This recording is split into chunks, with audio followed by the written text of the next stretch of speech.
Hi guys, welcome to examiner. അപ്പോൾ നമ്മൾ ഇന്ന് വന്നിരിക്കുന്നത് നിങ്ങളുടെ ഇമ്പോർട്ടൻ്റ് ആയ ചാപ്റ്റേഴ്സിലെ ഇമ്പോർട്ടൻ്റ് ആയ ഭാഗങ്ങൾ ഏതാണ്, ഒരു കാരണവശാലും സ്കിപ്പ് ചെയ്യാൻ പാടില്ലാത്ത ഏതാണെന്ന് കൃത്യമായിട്ട് പറഞ്ഞു തരാൻ വേണ്ടിയാണ്. ഈ ഭാഗങ്ങൾ പഠിച്ചിട്ടുണ്ടെങ്കിൽ നിങ്ങൾക്ക് ഫുൾ മാർക്ക് ഷുവർ ആണെന്നുള്ള കാര്യം ഗ്യാരണ്ടിയാണ്, ഒരു സംശയമില്ല. കാര്യം നമ്മളിത് ഓൾറെഡി നമ്മൾ ലൈവിൽ ഡിസ്കസ് ചെയ്തിട്ടുണ്ട്. നമ്മൾ അതേപോലെ തന്നെ ആപ്പിൽ എൻ്റെ ഡീറ്റെയിൽ ക്ലാസ്സുകൾ ഇട്ടിട്ടുണ്ട്. ഓക്കെ, ഇതിൻ്റെ ക്വസ്റ്റ്യൻ ഡിസ്കഷൻസ് ഉണ്ടായിരുന്നു. അപ്പം നമ്മൾ ഇന്നിപ്പം പറയാൻ പോകുന്നത് എന്താണ്, എക്സാം പോയിന്റ് ഓഫ് വ്യൂവിൽ നിങ്ങൾ ഒരു കാരണവശാലും സ്കിപ്പ് ചെയ്യാൻ പാടില്ലാത്ത ഭാഗങ്ങൾ ഏതാണ്, അപ്പോൾ കൃത്യമായിട്ട് എങ്ങനെ പഠിക്കണം, എന്തൊക്കെ തരത്തിൽ ചോദ്യങ്ങൾ ചോദിച്ചേക്കാം, ഈ കാര്യങ്ങളാണ് നമ്മളെടുത്ത് പറയാൻ പോകുന്നത്. അപ്പോൾ ഇപ്പോൾ നമ്മൾ ആദ്യം പറയാൻ പോകുന്നത് നിങ്ങളെ മാനവികത അഥവാ ഹ്യൂമനിസം എന്ന് പറഞ്ഞ ചാപ്റ്ററിലാണ്. ഫസ്റ്റ് ഓഫ് ഓൾ ഇത് ഡയറക്റ്റ് റിനൈസൻസ് എന്താണ്, നവോത്ഥാനം, ഒരു ഡെഫിനിഷൻ അതേപോലെ തന്നെ ചോദിക്കാനുള്ള ചാൻസ് ഉണ്ട്. അപ്പം ഒരു കാരണവശാലും ഈ ഭാഗം സ്കിപ്പ് ചെയ്യാൻ പാടില്ല. ദെൻ നമ്മുടെ ഹ്യൂമനിസത്തിൻ്റെ അഥവാ മാനവികത പ്രത്യേകതകൾ എന്താണെന്ന് ഈ വക കാര്യങ്ങൾ അതങ്ങനെ തന്നെ ചോദിക്കാം. അപ്പം ഓർത്ത് വെക്കുക. ദെൻ വളരെ ഇമ്പോർട്ടൻ്റ് ആയ ഭാഗങ്ങളാണ് എന്തുകൊണ്ടാണ് ഈ റിനൈസൻസ് ഒക്കെ ഇറ്റലിയിൽ ഉണ്ടാവാൻ കാരണം, അതൊന്നും മനസ്സിലാക്കാം. നമ്മൾ ട്രേഡേഴ്സിൻ്റെ കാര്യവും അതേപോലെ കുരിശ് യുദ്ധങ്ങൾ ഇതൊക്കെ നമ്മൾ പറഞ്ഞിട്ടുണ്ട്. പ്ലാഗ് വന്ന കാര്യം, അതേപോലെ തന്നെ കോൺസ്റ്റാന്റിനോപ്പിൾ, ഈ ഏരിയ കൃത്യമായിട്ട് മനസ്സിലാക്കുക. പിന്നെ ഇതാ വളരെ ഇമ്പോർട്ടൻ്റ് ആണ് ഇറ്റാലിയൻ ഫാമിലീസും അവരുടെ സിറ്റീസും. നമ്മളൊരു കോഡൊക്കെ വെച്ച് പഠിച്ചിട്ടുണ്ടായിരുന്നില്ല, മിഡയ്ക്ക് സോഫയിൽ ഫ്രാൻസിലിരുന്നു എന്നൊക്കെ പറഞ്ഞ് ഒരു കിടിലൻ കോഡൊക്കെ വെച്ച് നമ്മൾ പഠിച്ചിട്ടുണ്ടായിരുന്നു. അപ്പോൾ അതും വളരെ ഇമ്പോർട്ടൻ്റ് ആണ് എക്സാമിന്. ഇതേപോലെ തന്നെ ടേബിൾ ചോദിക്കാൻ ചാൻസ് ഉണ്ട്. അപ്പോൾ അതൊന്നും എന്ത് ചെയ്യുക, അറിഞ്ഞിരിക്കുക. റെഡി? അപ്പോൾ നമ്മൾ പറഞ്ഞത് ഈ ബാച്ചിലായിട്ട് നമ്മൾ ഡീറ്റെയിൽഡ് ക്ലാസ്സൊക്കെ നിങ്ങൾക്ക് നിങ്ങളെ ലക്ഷ്യ ബാച്ചിൽ അവൈലബിൾ ആണ്. ഇപ്പോൾ നിങ്ങൾക്ക് ലക്ഷ്യ പ്ലസ് ബാച്ച് 4199 രൂപയ്ക്കും ബേസിക് ബാച്ച് 3799 രൂപയ്ക്കും അവൈലബിൾ ആണ്. അതിൻ്റെ ഇത്രയും ഫീച്ചേഴ്സൊക്കെ നിങ്ങൾക്ക് അറിയുന്നതാണ്. പ്ലസ് ബാച്ച് ആണെങ്കിൽ ഇത് കംപ്ലീറ്റ് അവൈലബിലിറ്റി ഉണ്ട്. ബേസിക് ബാച്ച് ആണെങ്കിൽ ടോപ്പിക് വൈസും ലെറ്റസ് അസസിൻ്റെ video, PYQ, sample question paper, അതേപോലെ തന്നെ ചാപ്റ്റർ വൈസ് എക്സാം ഒക്കെ നിങ്ങൾക്ക് ബേസിക് ബാച്ചിലും അവൈലബിൾ ആണ്. ക്ലിയർ? അപ്പോൾ നിങ്ങൾക്ക് ജോയിൻ ചെയ്യാൻ താല്പര്യമുണ്ട് എങ്കിൽ നിങ്ങൾ ഈ നമ്പറിലോട്ട് നിങ്ങൾക്ക് കോൺടാക്ട് ചെയ്യാവുന്നതാണ്. ഓക്കെ, അപ്പോൾ നമ്മുടെ QR സ്കാൻ ചെയ്ത് നമ്മുടെ കമ്മ്യൂണിറ്റിയിൽ ജോയിൻ ചെയ്യുകയാണെങ്കിൽ നിങ്ങൾക്ക് ഇതിൻ്റെയൊക്കെ നോട്ട്സും അവിടെ അവൈലബിൾ ആയിരിക്കും. റെഡി? ദെൻ സ്കോളാറ്റിസം എന്താണെന്നുള്ളത് വ്യക്തമായിട്ട് പഠിച്ചേക്കുക. കാരണം ഇതൊന്നെങ്കിൽ ഇങ്ങനെ തന്നെ ചോദിക്കാം, അല്ലെങ്കിൽ ഇതും ഹ്യൂമനിസവും തമ്മിൽ കമ്പയർ ചെയ്യാനും പറയാം. അതായത് രണ്ടും തമ്മിലുള്ള ഡിഫറൻസ് എന്താണ്, അല്ലെങ്കിൽ രണ്ടും അങ്ങോട്ടും ഇങ്ങോട്ടും കമ്പയർ ചെയ്യുക എന്നുള്ള തരത്തിലും ക്വസ്റ്റ്യൻസ് വരാൻ ചാൻസ് കൂടുതലാണ്. പല തവണ ചോദിച്ച് കണ്ടിട്ടുണ്ട്. So never ever skip.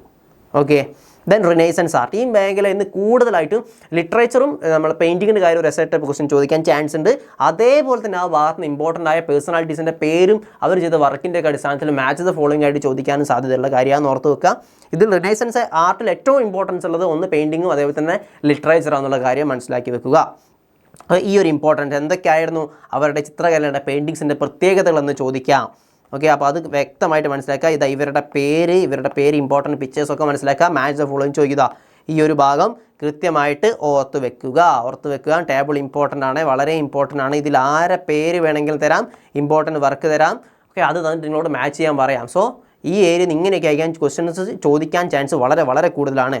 അതേപോലെ തന്നെ ആർക്കിടെക്ചർ ഉണ്ട്, കൃത്യമായിട്ട് ഓർത്ത് വെക്കണം, മറക്കരുത്. വീണ്ടും ഞാൻ റിപ്പീറ്റ് ചെയ്ത് പറഞ്ഞുകൊണ്ടിരിക്കുന്നത് നിങ്ങൾ അത്രയും മനസ്സിൽ അതൊന്നും സ്റ്റക്കായിരിക്കാൻ വേണ്ടിയാണ്. കൃത്യമായിട്ട് ഓർത്ത് വെക്കുക. ലിറ്ററേച്ചർ വന്നിട്ടുണ്ട്. ലിറ്ററേച്ചറിൻ്റെ പ്രത്യേകതകൾ എന്തായിരുന്നു, എന്തൊക്കെയായിരുന്നു അവരുടെ പ്രത്യേകതകൾ, എന്തൊക്കെ ഐഡിയാസ് റിജക്റ്റ് ചെയ്തിട്ടുണ്ടായിരുന്നു, ആര് ഇൻസ്പയർ ചെയ്തിട്ടുണ്ടായിരുന്നു, ഏത് ലാംഗ്വേജിലാണ് എഴുതിയത്, എന്നിവക കാര്യങ്ങളൊക്കെ പഠിച്ചു വെക്കുക. വളരെ ഇമ്പോർട്ടൻ്റ് ആണ് സാഹിത്യം. ഓക്കെ, സെയിം അഗെയിൻ ടേബിൾ, ഈ ഭാഗത്ത് ടേബിൾ വരാം. അതേപോലെ തന്നെ നിങ്ങൾക്ക് എന്ത് ചെയ്യാൻ പറ്റും, SI ചോദിക്കുകയാണെങ്കിൽ ഇത് വ്യക്തമായി പഠിച്ചൊരാക്കുക. SIയിൽ ആരൊക്കെ എന്തൊക്കെ വർക്ക് ചെയ്തെന്ന് എഴുതി വെക്കാനും പറ്റും. അത് നല്ലൊരു ഇമ്പ്രൂവ്മെൻ്റ് ആയിരിക്കും. SIൻ്റെ ഒരു ലുക്കേ ഒന്ന് മാറ്റി കിട്ടും. റൈറ്റ്?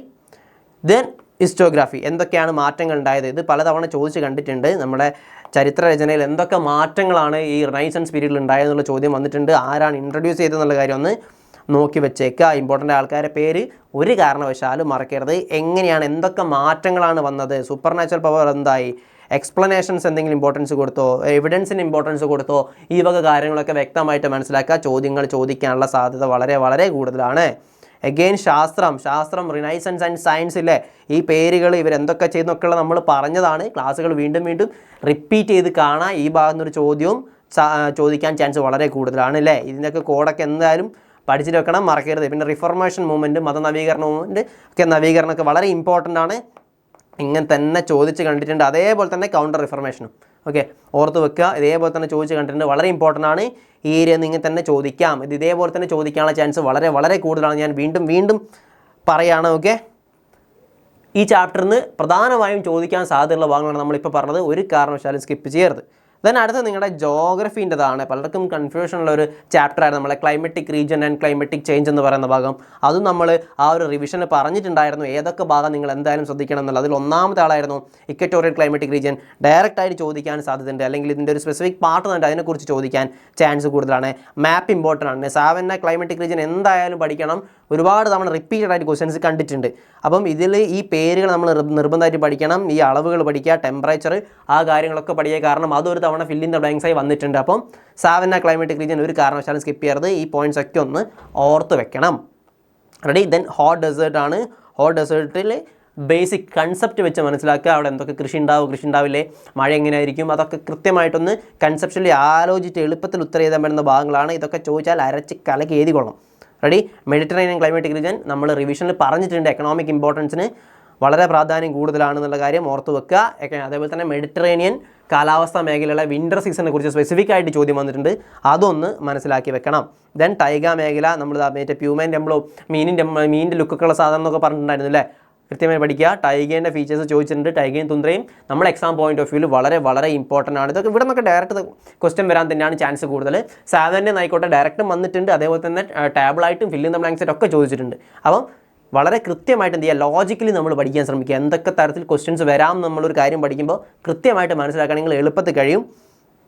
റെഡി? വെജിറ്റേഷനെ കുറിച്ച് പഠിക്കുക.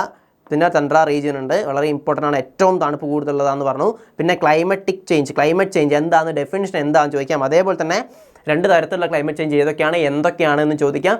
അതിൽ നിങ്ങൾ എന്ത് ഏഡ് ചെയ്യണം, മെസ്സേജ് ചോദിക്കുകയാണെങ്കിൽ ഇപ്പോഴത്തെ ഒരു അവസ്ഥ, അതായത് നമ്മൾ മാൽഡീവ്സിൻ്റെ കാര്യവും ഹിമാലയൻ മലനിരകൾ ഉരുകി വരുന്ന കാര്യമൊക്കെ കൃത്യമായിട്ട് പറഞ്ഞിട്ടുണ്ട്. അത് അതിൻ്റെ ഇമ്പോർട്ടൻസ്, അതിൻ്റെ എഫക്റ്റ് എന്തൊക്കെയാണെന്നുള്ള കാര്യമൊക്കെ നിങ്ങളുടെ എസ്സേയിൽ കൂട്ടിച്ചേർക്കാൻ മറക്കരുത്. ക്ലിയർ? നിങ്ങളിത് പഠിക്കുന്ന സമയത്ത് ഒരു കാരണവശാലും ടെൻഷൻ ആകാൻ പാടില്ല. കൺസെപ്റ്റ് കൃത്യമായിട്ട് പഠിച്ച് കഴിഞ്ഞാൽ എളുപ്പത്തിൽ മാർക്ക് വാങ്ങാൻ പറ്റുന്ന ഒരു സബ്ജക്റ്റാണ് നമ്മളെ സോഷ്യൽ. ക്ലിയർ അല്ലേ? ഇത് കുറേ ഉണ്ടല്ലോ, കുറേ പേജ് ഉണ്ടല്ലോ, ഞാനിത് പഠിച്ചില്ലല്ലോ, അത് പഠിച്ചില്ലല്ലോ ഒന്നും ചുമ്മാ വിചാരിച്ച് ടെൻഷൻ അടിക്കരുത്. റെഡി? സിമ്പിളായിട്ട് പഠിക്കുക, കൺസെപ്റ്റ് മനസ്സിലാക്കി പഠിക്കുക, ഈ ഭാഗങ്ങൾ ഇമ്പോർട്ടൻ്റ് ആയിട്ട് പഠിക്കുക, സ്മാർട്ടായിട്ട് വർക്ക് ചെയ്യുക. റെഡി? ഓക്കെ അല്ലേ? ദെൻ അതിൻ്റെ കാരണങ്ങൾ, കോസ് ആൻഡ് എഫക്റ്റ് എന്തൊക്കെയാണ്, കോസ് ഇമ്പാക്റ്റ് എന്തൊക്കെയാണെന്നുള്ള കാര്യങ്ങളൊന്നും മനസ്സിലാക്കി വെച്ചേക്കാം. ഇപ്പം ഈ ചാപ്റ്ററിൽ നിന്ന് നിങ്ങളോട് ചോദിക്കാൻ സാധ്യത കൂടുതലുള്ള ഭാഗമാണ് നമ്മളിപ്പം പറഞ്ഞത്. ഈ പറഞ്ഞ ഭാഗങ്ങൾ ഒരു കാരണവശാലും നിങ്ങൾ എന്ത് ചെയ്യാൻ പാടില്ല, സ്കിപ്പ് ചെയ്യാൻ പാടില്ല. അപ്പോൾ എക്സാമൊക്കെ എല്ലാവരും നല്ല അടിപൊളിയായിട്ട് എഴുതുക. Okay, bye bye.